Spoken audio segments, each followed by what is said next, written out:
Bulk drug వ్యతిరేకంగా పోరాటం చేస్తున్న మత్స్యకారుల తరపున వైఎస్ఆర్ కాంగ్రెస్ పార్టీ తన స్టాండ్ తీసుకుంది. ఈ నెల 22వ తారీఖున చలో రాజయ్యపేటకు పిలుపునిచ్చింది. ప్రస్తుతం మన దగ్గర మాజీ మంత్రి గుడివాడ అమర్నాథ్ ఉన్నారు.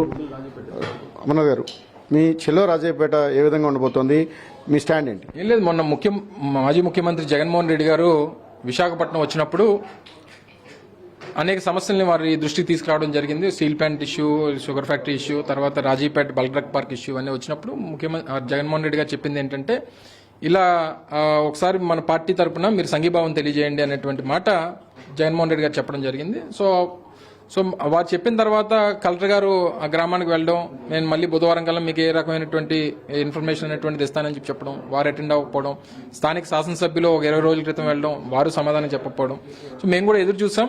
సో ఇది ఇంకా దీని మీద వెళ్లాల్సినటువంటి అవసరం ఉంది, సంఘీభావం చెప్పాల్సినటువంటి అవసరం ఉంది, ప్రభుత్వం మీద ఒత్తిడి తీసుకురావాల్సినటువంటి అవసరం ఉంది. కాబట్టి సో డెఫినెట్ గా ఒక కార్యాచరణ రూపొందించుకొని ముందు ఈ కార్యాచరణలో భాగంగా వారి సంఘీభావం తెలియజేసి వారి దగ్గరికి వెళ్ళి మేము మీకు తోడుగా ఉంటాం, మీరు ఏదైతే ప్రభుత్వాన్ని డిమాండ్ చేస్తా ఉన్నారో మీ పక్షాన్ని మేము కూడా డిమాండ్ చేస్తాం అనేటువంటి మాట చెప్పడానికి అని చెప్పి ఉమ్మడి విశాఖపట్నం జిల్లా నాయకత్వం అంతా కూడా వెళ్లాలని చెప్పి నిర్ణయం తీసుకోవడం జరిగింది. ఆ రోజు ఉదయం 10 గంటలకి గ్రామానికి వెళ్లి వారితో మాట్లాడి వారికి సంఘీభావం తెలిసి జగన్మోహన్ రెడ్డి గారు మీ దగ్గరికి వెళ్లి మిమ్మల్ని మీకు సంఘీభావం తెలియజేయమన్నారు. మీరు ఏదైతే కోరుతున్నారో ఆ కోరికల్ని ప్రభుత్వాన్ని డిమాండ్ చేస్తాం అనేటువంటి విషయం చెప్పడం జరుగుతుంది. అంటే రాజయ్యపేట కానీ చుట్టుపక్కల 8 గ్రామాలు అంతా కూడా ఒక నిర్బంధ వాతావరణం ఉంది. అటువంటి పరిస్థితుల్లో బయట నుంచి రాజకీయ పక్షాలు వస్తే వాటిని రెచ్చగొట్టే విధంగా ఉంటుంది, లా అండ్ ఆర్డర్ ఇష్యూ వస్తుంది అనేది పోలీసుల నుంచి వస్తున్న అభ్యంతరం. దాన్ని మీరు విధంగా అంటే సీఎం రమేష్ లాంటి వాళ్ళు అలాంటి వాళ్ళు వెళ్తే బయట నుంచి వచ్చినట్టు. మేము ఎక్కడ పుట్టి పెరిగిన వాళ్ళం కదా, మేము లోకల్ ఏం కదా, మేము ఎక్కడే పుట్టి పెరిగాము, ఈ ప్రాంతంలో పెరిగాము, ఈ ప్రాంతంలో శాసనసభ్యులు పనిచేసాం, ఇక్కడే చదువుకున్నాం, అన్ని ఇక్కడ చేసిన వాళ్ళు. మేము బయట వాళ్ళు ఎలా అవుతాం? సో ఏదైతే టెరిటరీ, అదేం సెపరేట్ టెరిటరీ కాదు, ఈ రాష్ట్రంలోనే ఒక గ్రామం, ఈ దేశంలోనే ఒక ప్రాంతం, దానికి ఏం సపరేట్ చట్టాలు లేవు, లేకపోతే దానికి ఏం సపరేట్ వ్యవస్థలు లేవు. ఈ రకమైనటువంటి ధోరణి వెళ్ళినప్పుడు సహజంగా అక్కడ మరింత ఎంత అణిచివేతకు గురి చేయాలనేటువంటి ప్రయత్నం చేస్తే అంత తిరుగుబాటు వస్తుంది. దానివల్ల ప్రభుత్వానికే నష్టం. సో దయచేసి ఇవి గమనించి మేము మాత్రం వచ్చేం అడుగుతాం, మిమ్మల్ని డిమాండ్ చేస్తాం, వారి కోరికల్ని నెరవేర్చమని అడుగుతాం. అంతకుమించి అక్కడేం ఫైటింగ్ చేయడానికో లేకపోతే ఇంకోటి చేయడానికో కాదు కదా. వారి ప్రజలు ఏదైతే కోరుకుంటున్నారో ఆ కోరికను నెరవేర్చమని చెప్పి కోరడానికి వెళ్తున్నాం, వారికి మీకు మేము తోడుగా ఉన్నాం అనేటువంటి ఒక భరోసాను ఇవ్వడానికి వెళ్తున్నాం. సో దాన్ని అణచివేయాలనేటువంటి ప్రయత్నం చేసి ఇవన్నీ రొటీన్ గా జరుగుతాయి. మొన్న కూడా జగన్మోహన్ రెడ్డి గారు రానివ్వన్నారు, ఎలాగొస్తారో చూస్తా ఉన్నాం, వచ్చారు, కలిశారు, అందరితో మాట్లాడారు, చెప్పారు, వెళ్ళిపోయారు. సో అలాగే జరుగుతుంది తప్ప ఇదేమి ఆగేది కాదు. ఇది అంటే గ్రామస్తులు చాలా స్పష్టంగా చెప్తున్నారు, మాకు బల్క్ డ్రగ్ పార్క్ వద్దని. గత ప్రభుత్వ హయాంలోనే బల్క్ డ్రగ్ పార్క్ వచ్చింది, దీనికి శంకుస్థాపన చేసింది వైఎస్ఆర్ కాంగ్రెస్ పార్టీ అనేది టీడీపీ చేస్తున్నారు. దీన్ని మీరు ఏ విధంగా జస్టిఫై చేస్తారు? బల్క్ డ్రగ్ పార్క్ అనౌన్స్మెంట్ చేసినటువంటిది ఆ రోజు దేశంలో 17 రాష్ట్రాలు పోటీ పడితే 3 రాష్ట్రాలకి అవకాశం దక్కింది. గుజరాత్, హిమాచల్ ప్రదేశ్, ఆంధ్రప్రదేశ్, ఈ 3 రాష్ట్రాలకి.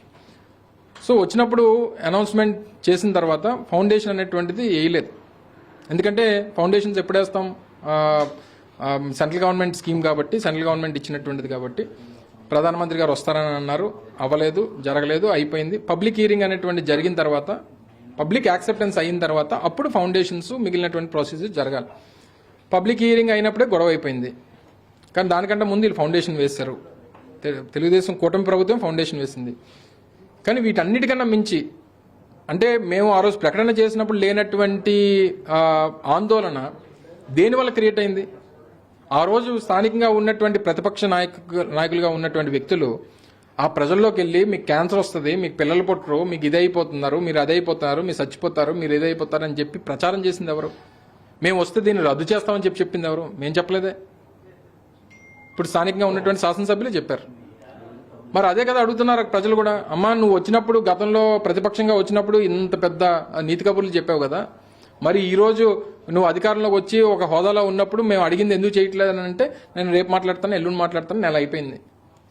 సో దీని అంతటికీ కారణం ప్రజల్ని, ఏ పరిశ్రమ వచ్చినా నష్టాలు లాభాలు అనేటువంటి ఉంటాయి, ఏది లేకుండా ఉండదు.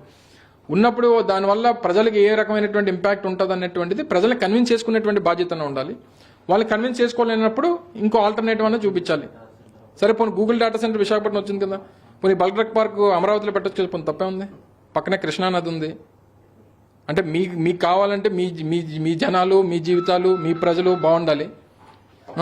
మీకు అమరావతి ఒక సపరేట్ రాష్ట్రం, మీకు అది మీకు సొంతం. మిగిలిన రాష్ట్రాల్లో ప్రజలకు ఏం వచ్చినా పర్లేదు, వాళ్ళ టెంపరేచర్లు ఏమైపోయినా పర్లేదు, వాళ్ళ జీవితాలు ఏమైపోయినా మార్చండి, పెట్టండి బల్క్ డ్రగ్ పార్క్. ఎలాగా ఎన్ని దగ్గర ఇంకొక 50,000 ఎకరాలు 55,000 ఎకరాలు నోటిఫికేషన్ అంటున్నారు కదా, అందులో ఒక 2,000 ఎకరాలు ఇవ్వండి అమరావతిలో. కృష్ణానది పక్కనే ఉంటుంది, వేస్ట్ వాటర్ అంతా కృష్ణానదిలో వదిలేయచ్చు కదా. ఈ ప్రపోజల్ ఎందుకు రాలేదు వరకు? నేను వెళ్ళినప్పుడు అదే అడుగుతాను, నేను ప్రజలను కూడా అదే అడుగుతాను, ఆ రోజు ప్రభుత్వాన్ని కూడా అదే అడుగుతాను. సో ఇవన్నీ కూడా వారు చేసినటువంటి తప్పిదాలు వాళ్ళకే చుట్టుకున్నాయి.